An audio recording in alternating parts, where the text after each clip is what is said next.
Friends, ఈరోజు special వచ్చేసి రొయ్యల కూర. రొయ్యలు చెరువు రొయ్యలు అనమాట. ఇవి టైగర్ ఫ్రాన్స్ అంటాము. సో శాఖ రొయ్యలు అని ఉంటాయి, గోదావరి మరి సముద్రం ఇవి ఉంటాయి. అవి శాఖ రొయ్యలు అంటాము. అవి కాకుండా ఇవి చెరువుల్లో పండించేవి. సో మా సిస్టర్ వాళ్ళకైతే చేపల చెరువులు రొయ్యలు ఉంటే వాళ్ళు మాకు పంపించారు. సో చూసారు కదా, తలకాయ తీసేసి పంపించారు.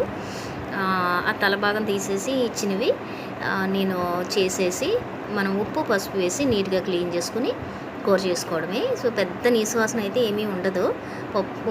పప్పుని మనం కడిగేటప్పుడు ఉప్పు పసుపు లేదా కొంచెం వెనిగర్ వేసి క్లీన్ చేసుకోవచ్చు. పసుపు ఉప్పు సరిపోతుంది.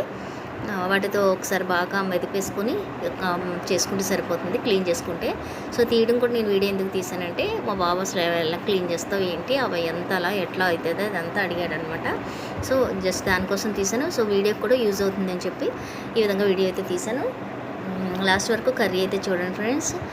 నేను రొయ్యలు ఈ కాంబినేషన్, మీకు రొయ్యలతో ఏ కాంబినేషన్ ఇష్టమో నచ్చితే లైక్ చేయండి, కామెంట్ చేయండి తప్పకుండా. ఇవైతే టైగర్ ఫ్రాన్స్ అనమాట. సో చాలా కౌంట్ తెలిస్తే కూడా చేపల చెరువులకి ఇది కౌంట్ ఎంతో అని కూడా ఉంటుంది.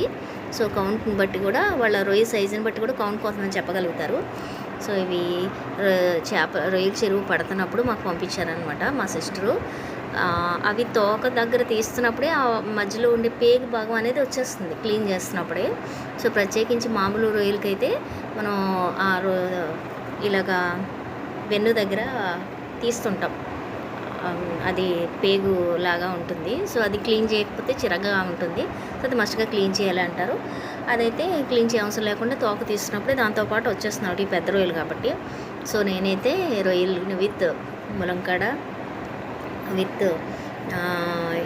ఏం వేసానంటే మామిడికాయ వేసాను. సో ఈ టైంలో మామిడికాయ ఎక్కడ అనుకుంటున్నారా, ఈ టైంలో మనకి పునాస్కాప్ అంటారు కదా, తెలిసిన వాళ్ళ చెట్లు కాయలు ఇస్తే అవి ఒక కాయ వేసాను. చాలా పుల్లగా ఉన్నది.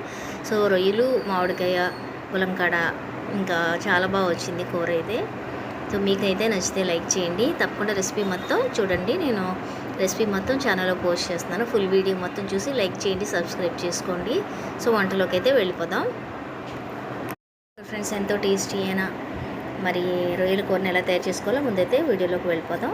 ఇప్పుడైతే బాండీ పెట్టుకుని ఆనియన్ అలాగే పచ్చిమిరపకాయ వేసుకొని దానికి సరిపడా ఉప్పు అలాగే పసుపు వేసుకొని నేను బ్రౌన్ కలర్ వచ్చే వరకు వేయించుకున్న తర్వాత నేనైతే అల్లం వెల్లుల్లి పేస్ట్ యాడ్ చేసుకుంటున్నాను. పచ్చిపోయేసిన పోయేంత వరకు అవి వేగిన తర్వాత అప్పుడు మనం రొయ్యలు అనేవి వేసుకోవాలి. రొయ్యలు అయితే నేను ముందుగానే మీకు వీడియోలో పెట్టాను, ముందుగానే నేను వేయించుకున్నాను అనమాట. దాంట్లో నీరు వస్తుంది కదా, ఆ నీరంతా వేగేంత వరకు తీసుకున్న తర్వాత ఆ రొయ్యలని అయితే నేను ఇప్పుడు యాడ్ చేసుకున్నాను.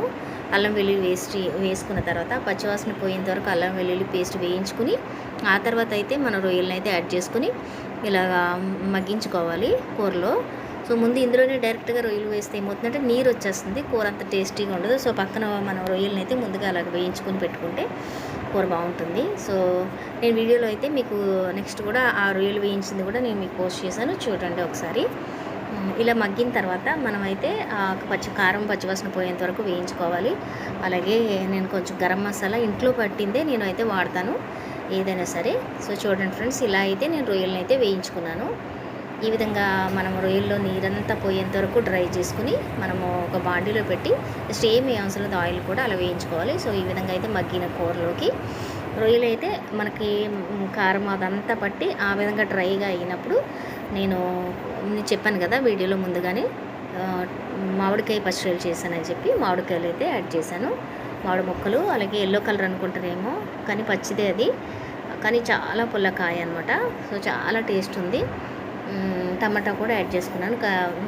పులుపు కోసం అయితే మనకు మామూలుగా అయితే టమాటాని యాడ్ చేస్తాం కదా మామూలుగా కూరలోకి. సో నేను అలాగే కాకపోతే దాంతోపాటుగా కూడా నేను మామిడికాయని కూడా వేసుకున్నాను.